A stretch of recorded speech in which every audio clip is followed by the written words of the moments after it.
1895, c'est l'année de naissance de Marcel Pagnol. 130 ans plus tard, la commune de Varage rend hommage à l'écrivain et cinéaste à travers une série d'événements organisés tout au long de l'année. Au programme, la projection de ses plus grands classiques, en partenariat avec Ciné Bleu de Barjol. La trilogie, et ensuite La femme du boulanger, Angèle et La fille du puisatier. Moment fort également, la venue de Vincent Fernandel, petit-fils du célèbre acteur. Entre anecdotes et souvenirs, il a fait revivre une époque révolue, avant de prêter sa voix au texte d'Alphonse Daudet, lu dans l'église Notre-Dame de Nazareth. Je suis né dans la ville d'Aubagne, au pied du Garlaban couronné de chèvres, au temps des derniers chevriers. Garlaban, c'est une énorme tour de roche bleue plantée au bord du plan de l'Aigle, cet immense plateau rocheux qui domine la verte vallée de l'Uvonne. La tour est un peu plus large que haute, mais comme elle sort du rocher à 600 mètres d'altitude, elle monte très haut dans le ciel de Provence, et parfois, un nuage blanc du mois de juillet vient s'y reposer un moment. Ce sont des auteurs qui ont cerné l'âme humaine d'une façon telle que chaque génération puisse s'y reconnaître.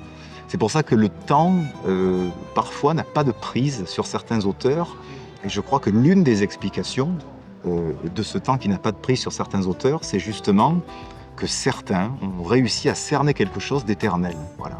Et ça, c'est bien inexplicable. C'est assez bon, ouais. Claire. Charlotte. Et Marcel. La grande question, c'est pourquoi le cinéma de Pagnol, disponible ou pas, mais il l'a toujours plus ou moins été heureusement, pourquoi est-ce qu'il réunit encore les gens ?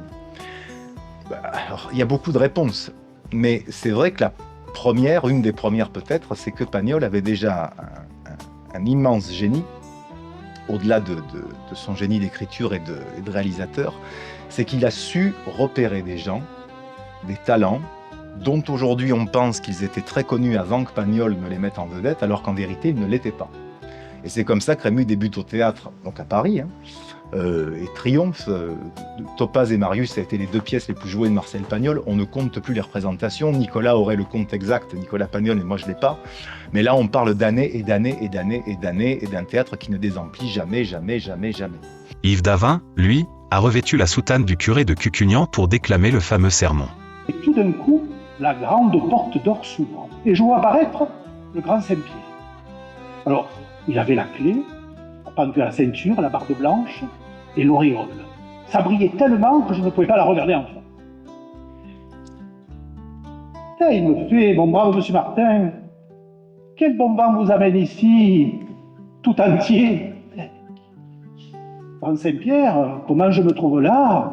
Je n'en sais rien. C'est un texte de Marcel Pagnol d'après Alphonse Daudet. Mais Alphonse Daudet l'a écrit pour qu'il soit lu. Et Pagnol, lui, il l'a modifié et a fait pour qu'il soit joué, qu'il soit récité. Et joué, entre autres, au cinéma, où c'est Fernand Sardou qui avait tenu le rôle du curé de Cucugnan. Enfin, la troupe, La Cigale, a transporté le public dans l'univers de Pagnol, la trilogie marseillaise, La femme du boulanger ou encore La fille du puisatier. Dans cette succession de scènes va venir s'entrechoquer la vie de Marcel Pagnol. Et c'est justement là tout l'attrait de cette pièce qui va non seulement en même temps faire découvrir la vie de Marcel Pagnol pour ceux qui ne la connaissent pas encore, et en même temps se délecter des scènes les plus succulentes, truculentes de tout l'univers de Marcel Pagnol. Tu l'as vu revenir, la pomponnette? Hein? Dis, garce, salope, ordure. Mais c'est maintenant que tu reviens? Pauvre pompon, qui s'est fait un mauvais sang de peste depuis hier, là. Il tournait, il virait, il te cherchait dans tous les coins. Il était malheureux comme les pierres. Oh, ça c'est naturel. Tu l'éteins quand tu t'en vas, tu le rallumes quand tu reviens. Le verger met pas la maison, hein? Oui. Ne t'aide pas à voir votre pied, toi, mettre au milieu. Et que le verger, pas la maison, c'est marqué sur le papier? Oui, c'est ça. Ne vous inquiétez pas. Après, ça va tout seul. Ah ouais? Oh là là. Mais si tu avais fait attention à son jeu, tu le saurais qu'il coupe à cœur, mais tu fais jamais attention, voyons.